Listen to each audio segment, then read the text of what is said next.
Hi hello friends, ಎಲ್ಲಿಗೂ ನಮಸ್ಕಾರ. ಇವತ್ತು ನೀವು ನೋಡ್ತಿದ್ದೀರಾ ಟೆಕ್ನಿಕಲ್ ಲೋಕಿ ಯೂಟ್ಯೂಬ್ ಚಾನಲ್. ನಾನು ನಿಮ್ಮ ಲೋಕೇಶ್. ಗೈಸ್, ಇವತ್ತಿನ ಈ ವಿಡಿಯೋದಲ್ಲಿ ನಿಮಗೆ ತಿಳಿಸ್ಕೊಡ್ತಿರೋ ಮಾಹಿತಿ ಆದರೂ ಏನಪ್ಪ ಅಂತಂದರೆ ಫ್ರೆಂಡ್ಸ್, ಪ್ರತಿಯೊಬ್ಬರು ಕೂಡ ಗೃಹಲಕ್ಷ್ಮಿ ಹಣ ಎಷ್ಟೋ ಜನಗಳಿಗೆ 2 ಮತ್ತು 3ನೇ ಕಂತಿನ ಹಣ ಆಗಿರ್ಬೋದು ಮತ್ತು ಮೊದಲನೇ ಕಂತಿನ ಹಣ ಆಗಿರ್ಬೋದು ಬಂದಿಲ್ಲ. ಆದರೂ ಕೂಡ ಅವರು CDPO ಆಫೀಸ್ಗೆ ಹೋಗಿ ವಿಚಾರಿಸಿದ್ದಕ್ಕೆ ಅವರು ಕಾಯಿರಿ ಅಂತ ಹೇಳಿರ್ತಾರೆ. ತುಂಬ ಜನ KYC ಮಾಡಿಸಿರೋದಿಲ್ಲ, ಬ್ಯಾಂಕಲ್ಲಿ ಮತ್ತು ಇನ್ಶಿಯಲ್ ವೆರಿಫಿಕೇಷನ್ ಇರ್ಬೋದು, ಇಂಥ ಸಮಸ್ಯೆಗಳನ್ನ ಎಲ್ಲರೂ ಕೂಡ ಫೇಸ್ ಮಾಡ್ತಿರ್ತೀರ ಫ್ರೆಂಡ್ಸ್. ಇಂಥವ್ರಿಗೆ ಒಂದು ಅವಕಾಶನ ಮಾಡಿಕೊಟ್ಟಿದೆ. ಯಾಕೆಂದರೆ ನೀವು ಬ್ಯಾಂಕ್ ಹೋಗಬೇಕು ಅನ್ನೋ ಒಂದು ಅವಶ್ಯಕತೆಯೇ ಇಲ್ಲ. ಇವಾಗ ನಿಮ್ಮ ಒಂದು ಊರಲ್ಲಿರುವ ಕರ್ನಾಟಕವನ್ನಾಗಿರ್ಬೋದು, ಗ್ರಾಮವನ್ನಾಗಿರ್ಬೋದು, ಬಾಪೂಜಿ ಸೇವಾ ಕೇಂದ್ರ, ಬೆಂಗಳೂರು ಕೇಂದ್ರಗಳಿಗೆ ನೀವು ಆರಾಮಾಗಿ ಹೋಗಿ ಅಲ್ಲೇ ನೀವು KYCನ ಮಾಡಿಸ್ಬೋದು. ಏನೇ ತಪ್ಪು ಕರೆಕ್ಷನ್ ಇದ್ದರೂ ಕೂಡ ಅಲ್ಲೇ ನಿಮಗೆ ಸ್ಟೇಟಸ್ನ ಚೆಕ್ ಮಾಡಿಕೊಡ್ತಾರೆ.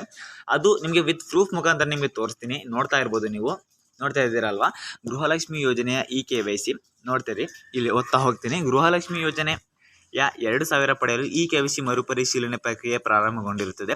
ಗೃಹಲಕ್ಷ್ಮಿ ಯೋಜನೆಯ ಎಲ್ಲ ಫಲಾನುಭವಿಗಳು ಮುಂದಿನ ಕಂತನ್ನು ಪಡೆಯಲು KYC ಮರುಪರಿಶೀಲನೆ ಮಾಡಿಸಬೇಕಾಗುತ್ತದೆ. ಬೇಕಾಗುವ ದಾಖಲೆಗಳೇನಪ್ಪ ಅಂತಂದರೆ ಒಂದು ರೇಷನ್ ಕಾರ್ಡ್ ಬೇಕಾಗುತ್ತೆ ಮತ್ತು ಆಧಾರ್ ಕಾರ್ಡ್ಗೆ ಲಿಂಕ್ ಆಗಿರುವಂಥ ಒಂದು ಮೊಬೈಲ್ ನಂಬರ್, ಫೋನ್ ಬೇಕಾಗುತ್ತೆ. ಓಕೆನಾ ಗೈಸ್, ಇಷ್ಟು ಬೇಕಾಗುತ್ತೆ. ಮತ್ತು ಇದ್ರ ಜೊತೆಗೆ ಇನ್ನೊಂದು ಕೂಡ ಬಿಟ್ಕೊಟ್ಟಿದ್ದಾರೆ. ಯಾಕೆಂದರೆ ಇನ್ನೂ ಎಷ್ಟೋ ಜನ ಒಂದು ಬ್ಯಾಂಕು ಸರಿಯಾಗಿಲ್ಲ ಅಥವಾ ಏನೋ ಲಿಂಕ್ ಆಗಿಲ್ಲ, ಇನ್ಆ್ಯಕ್ಟಿವ್ ಆಗಿರುತ್ತೆ, ಕೆಲವೊಂದು ರೀಸನ್ಸ್ಗಳಿರುತ್ತಲ್ಲ ಅಮೌಂಟ್ ಬರದೇ ಇರೋದಕ್ಕೆ.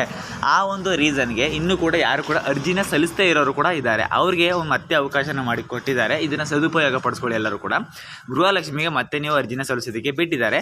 ಅದಕ್ಕೆ ಒಂದು ಚಿಕ್ಕ ಬದಲಾವಣೆ ಆಗಿದೆ. ಅದು ಏನು ಅಂತ ತಿಳಿಸ್ಕೊಡ್ತೀನಿ ನೋಡಿ. ಗೃಹಲಕ್ಷ್ಮಿ ಯೋಜನೆಗೆ ಹೊಸ ಅರ್ಜಿ ಸಲ್ಲಿಸಲು ಅವಕಾಶ ಮಾಡಿಕೊಟ್ಟಿದ್ದಾರೆ.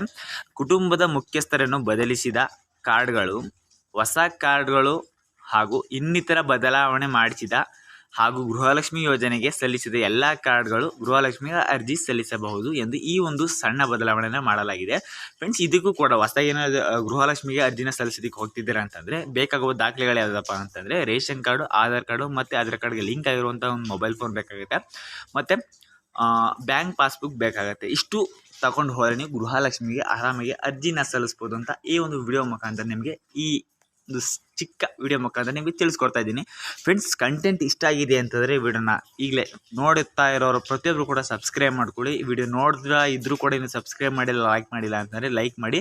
ಮತ್ತು ನೀವು ಲೈಕು ಸಬ್ಸ್ಕ್ರೈಬ್ ಮಾಡಲಿ ಅನ್ನೋ ಪರವಾಗಿಲ್ಲ, ನನಗೆ ನಿಮಗೆ ಕಂಟೆಂಟ್ ನೆಕ್ಸ್ಟ್ ಟೈಮ್ ಬೇಕು ಅನ್ನೋದಾದ್ರೆ ಈ ಒಂದು ವಿಡಿಯೋನ ಒಬ್ಬರಿಗೆ ಶೇರ್ ಮಾಡಿ. ಆದಷ್ಟು ನಿಮ್ಮ ಒಂದು ಅಭಿಪ್ರಾಯನ ಕಮೆಂಟ್ ಬಾಕ್ಸಲ್ಲಿ ತಿಳಿಸಿ. ಈ ವಿಡಿಯೋ ಹೇಗಿತ್ತು ಅಂತ. ಇನ್ನೇನಾದರೂ ಡೌಟ್ಸ್ ಇತ್ತು ಅಂದರೆ ಕಮೆಂಟ್ ಬಾಕ್ಸಲ್ಲಿ ಕಮೆಂಟ್ ಮಾಡಿ ಫ್ರೆಂಡ್ಸ್. ನೆಕ್ಸ್ಟ್ ವಿಡಿಯೋದಲ್ಲಿ ಸಿಗ್ತೀನಿ. Love you all, take care, bye friends.